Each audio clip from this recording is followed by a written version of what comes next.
Halo teman-teman Divers YouTube, balik lagi di channel Nolan Indonesia, channel yang ngebahas seputar akuarium air laut. Di season kali ini gue mau review aplikasi yang biasa gue pakai di handphone. Di segmen pertama ada iOS, untuk Android bisa di skip aja langsung ke segmen selanjutnya. Yang pertama dari iOS adalah Pocket Marine. Meskipun aplikasi ini berbayar sekitar 50 ribuan, tapi menurut gue aplikasi ini cukup worth it untuk dibeli. Karena selain tampilannya yang menarik, aplikasi ini juga memiliki berbagai macam database biota laut yang lumayan lengkap.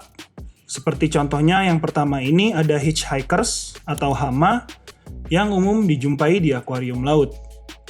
Seperti di sini contohnya ada Aiptasia, dan juga ada keterangan aman untuk ikan dan invertebrata, tapi cautious atau dalam pengawasan untuk koral.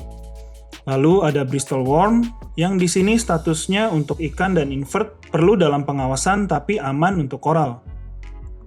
Ada juga pineapple sponge, spaghetti worms, spirobit worms, dan lain-lain. Lalu yang kedua ada cleanup crew. Di sini contohnya udang pelet. Untuk tingkat kesulitan peliharanya itu mudah, aman untuk koral dan invert. Lalu ada juga Nasarius snail dan torch snail atau keong turbo yang sama-sama aman buat ikan dan koral. Di sini juga ada beberapa referensi jenis biota yang bisa kita pelihara di kapasitas nanotank. Kebanyakan di sini adalah jenis ikan gobi dan ikan roket antena merah sama jenis ikan blenny yang biasa disebut ikan jabing.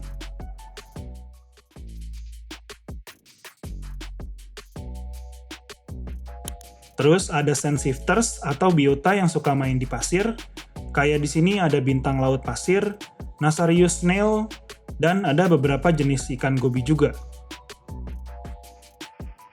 Referensi selanjutnya ada alga management, atau biota yang bisa kita gunakan sebagai pengontrol lumut di akuarium air laut. Di sini kelihatan ada beberapa jenis blenny atau jabing glodok, lalu ada juga ikan cicit, tapi di situ keterangannya cautious untuk koral atau waspada. Lalu ada juga sea hare yang ada keterangannya untuk expert only atau yang sudah punya pengalaman, seperti tertera di bagian pojok gambar. Referensi terakhir ada Aiptasia control atau biota yang bisa memakan si Aiptasianya. Seperti contohnya di sini ada Bergia nudibranch. Cuma kayaknya susah cari di sini untuk biota tersebut. Lalu ada kepe monyong yang tertulis di keterangannya tidak coral safe dan invert safe. Dan terakhir ada peppermint shrimp atau yang biasa dikenal di sini dengan nama udang api.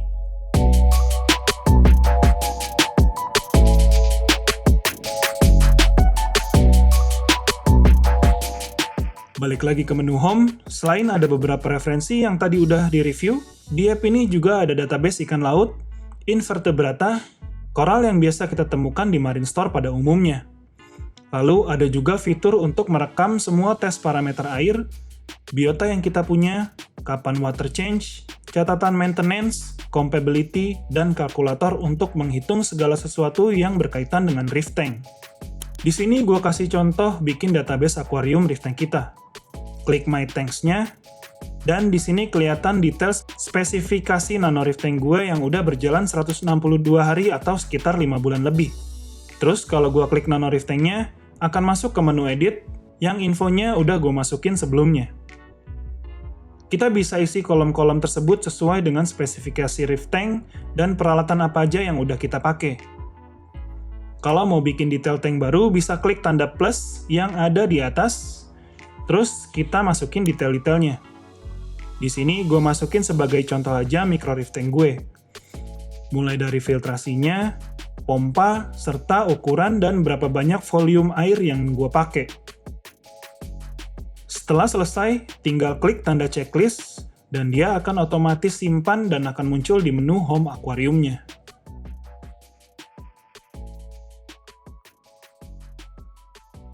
Seperti yang sudah gue mention sebelumnya, di sini terdapat database ikan-ikan juga. Total ada 577 ikan hias. Terus kalau kita klik marine fish-nya, akan kebuka semua jenis-jenis ikan hias air laut, mulai dari angel, antias, surgeonfish, dan masih banyak yang lainnya. Terus di sini gue contohin buka keluarga clownfish. Dan ada banyak banget macam-macamnya, kayak ikan balong, ikan giro negro, ikan tompel, dan masih banyak yang lainnya yang di sini tertulis pakai nama Latin dari si ikannya. Terus kalau gue buka ikan clownfish yang biasa, kelihatan ada karakter dari si ikan tersebut. Aman buat koral dan invert, terus juga mudah dipelihara, dan tipenya ikan ini damai atau tidak suka bully ikan yang lain. Terus, kalau diklik lagi bakal kelihatan lebih jelas untuk temperaturnya, pH, dan salinity bahkan sampai asal dari ikan tersebut. Lalu untuk menyimpan jenis ikan ini ke akuarium yang kita mau, tinggal klik simbol love yang ada di atas ini. Ini contohnya kapan ikan tersebut masuk ke reef tank, terus ditaruh di akuarium yang mana, sama namanya semuanya ini bisa diganti-ganti sesuai dengan kemauan sendiri. Setelah di-save, akan keluar di home akuariumnya nanti.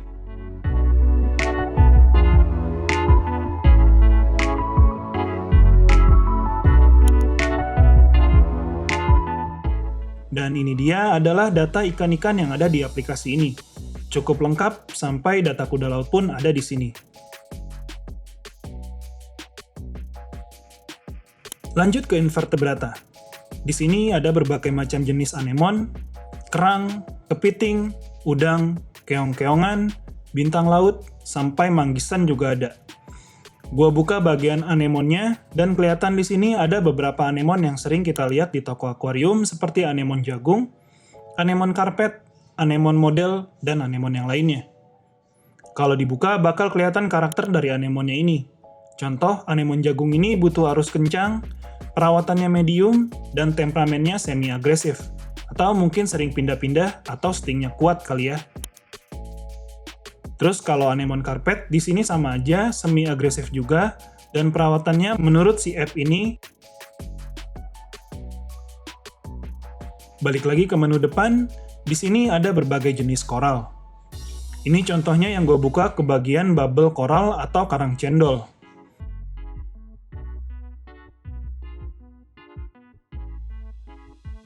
Di sini kelihatan perawatannya mudah, temperamennya agresif atau mungkin stingnya kuat. Terus kalau diklik lagi akan masuk ke bagian yang lebih detail seperti arus air, butuh tempat atau berteritorial, dan rekomendasi tempatnya ada di bawah. Ada juga temperatur, salinitas, kalsium, dan juga alkalinity-nya untuk si koral tersebut. Kalau kita mau masukkan data banknya ke reef tank kita, bisa diklik juga simbol love-nya, dan bisa diisi sendiri kapan beli koralnya, ditaruh di akuarium yang mana, dan namanya juga bisa diubah-ubah sesuai kemauan kita juga.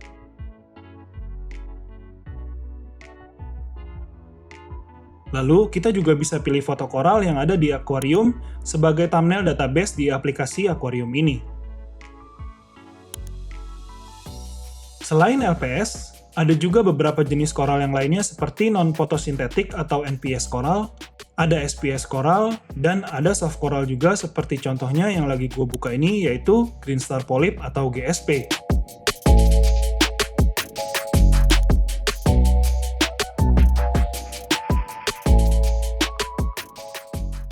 Selain itu, di sini juga kita bisa catat kapan water change reef tank-nya. Ini contohnya kemarin pas tanggal 10 Februari, gue nge-water change reef tank gue sebanyak 12 liter atau 15% dari akuarium nano gue. Fitur selanjutnya ada maintenance. Di sini gue bisa catat maintenance apa yang gue lakukan untuk reef tank-nya, seperti contohnya membersihkan sump filter, membersihkan refugium, atau membersihkan skimmer yang bisa bebas diinput apa aja. Fitur selanjutnya ada compatibility. Ini juga bisa dijadikan referensi, misalnya ikan A digabung dengan ikan B. Seperti contohnya di sini, kalau gue masukin ikan Nemo sama ikan lionfish, maka akan ada peringatan kalau itu tidak direkomendasikan berdasarkan aplikasi ini. Selain itu, ada kalkulator yang bisa mengkonversi temperatur, panjang berat, alkalinity, dan area untuk reef tank kita. Lalu ada fitur yang menurut gue paling kepake juga, yaitu mencatat semua parameter yang udah kita tes sebelumnya. Seperti contohnya di sini, gue catat untuk salinitas, nitrat, fosfat, dan temperatur yang ada di nano reef tank gue. Jadi kalau kita mau ngebandingin hari per harinya bisa dengan gampang karena semuanya kelihatan di sini. Ini contoh dari inputannya. Di atas ini kita pilih tanggal berapa, terus untuk akuarium yang mana. Ini gue ambil sebagai contoh aja buat micro reef tank gue. Di bagian parameter sini bisa kita atur sesuai alat test kit yang kita punya. Karena di sini gue baru punya 3 test kit, jadi yang gue taruh di depan adalah amonia, nitrat, dan fosfat dulu. Sebagai critical element atau elemen yang penting.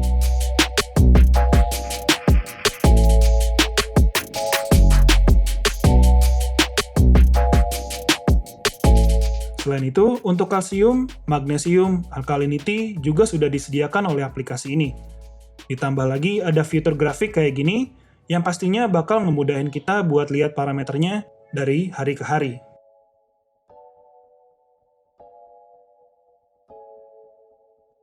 Terakhir di sini ada reminder. Fitur ini sebetulnya nggak gue pakai juga sih. Karena gue lebih suka set reminder buat dosing di reminder bawaan handphonenya. Karena di sana ada alarmnya dan bisa di-set 2 hari atau lebih, jadi lebih enak aja.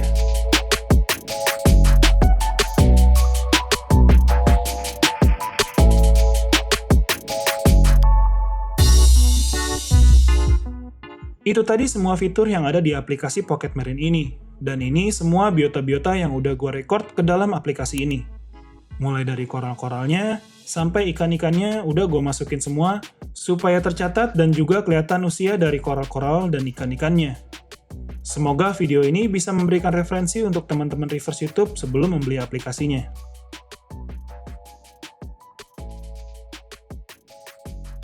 Beralih ke Android, ini gue dapat referensi dari teman-teman reviewers pakai Aquarium Note, yang bisa di-download gratis di Play Store-nya Android. Fiturnya kurang lebih hampir sama dengan yang ada di iPhone tadi, yaitu untuk mencatat semua kegiatan yang kita lakukan untuk reef tank kita. Juga untuk membuat database biota apa aja yang udah ada di reef tank. Hanya saja, tampilan aplikasi ini lebih sederhana, dan di sini nggak ada database yang disediakan seperti yang ada di iOS tadi. Jadi kita nggak bisa lihat karakter dari biota-biota lautnya, dan juga nggak ada referensi dari seputar cleaning crew, alga manajemen, atau Aiptasia control. Lanjut, kalau mau tambahin akuarium baru tinggal klik aja tanda plus yang ada di pojok kanan. Terus di sini kita bisa input nama akuariumnya. Kapan akuariumnya berjalan, tipe akuariumnya ada freshwater juga nih. Ukuran dari akuarium, lampu yang dipakai, serta filtrasi yang digunain. Terus kita juga bisa upload foto yang ada di galeri, atau bisa foto langsung dari kamera handphone. Setelah itu, untuk biota yang mau diinput datanya bisa diklik simbol ikan yang ada di sini.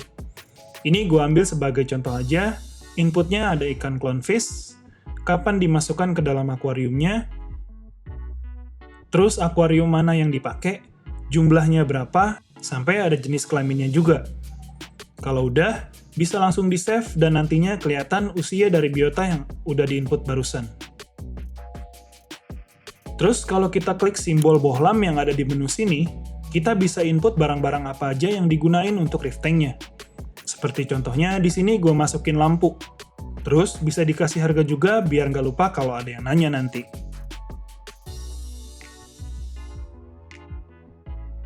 Lalu untuk menu selanjutnya, di sini kita bisa catat memo kalau memang ada yang mau kita input di sini.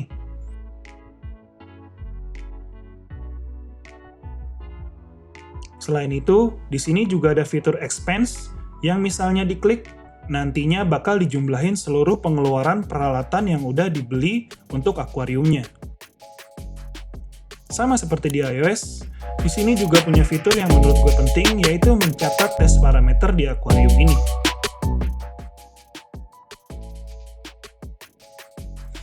Sebagai contoh, misalnya amonianya gue isi 0,1, terus nitratnya 0,2, fosfatnya 0,1, salinitasnya 1026 specific gravity.